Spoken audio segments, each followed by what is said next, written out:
బెల్లం నాణ్యత ప్రమాణాలు చూసుకున్నట్టయితే మనకు ఇది కొన్ని నాణ్యత అంటే మనకు గవర్నమెంట్ నుంచే మనకు కొన్ని నాణ్యత ప్రమాణాలు అనేవి ఇచ్చారు. అంటే ఈ నాణ్యతలు ఉంటేనే బెల్లం నాణ్యమైనది, అందులో పోషకాలు కూడా సరైన రూపంలో ఉంటాయి అని చెప్పుకోవడానికి అనమాట. అయితే ముఖ్యంగా తేమ శాతం, అంటే బెల్లంలో తేమ శాతం అనేది ఎప్పుడు కూడా 7% కంటే ఎక్కువ ఉండకూడదు.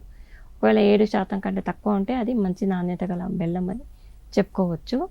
అలాగే ఇంకా చెప్పుకోవాలంటే ఏవైతే ఇవి బెల్లంలో సుక్రోసు ఎక్కువగా ఉండాలి, ఫ్రక్టోసు గ్లూకోజ్ అనేవి తక్కువగా ఉండాలి. అప్పుడే బెల్లం రుచిగా ఉంటుంది, అలాగే పోషకాలు కూడా ఎక్కువగా ఉంటాయి. సో ఈ సుక్రోస్ అనేది మనకు దాదాపు 20% కంటే కనీసం 20% అన్న ఉండాలి, లేదా 20% కంటే ఎక్కువ అన్న ఉండాలి.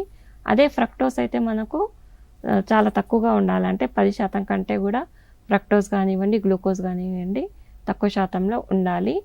అలాగే బూడిద అనేది కూడా మనం బెల్లంలో ఉంటుంది. ఆ బూడిద శాతం కూడా 4% కంటే తక్కువగా ఉండాలి.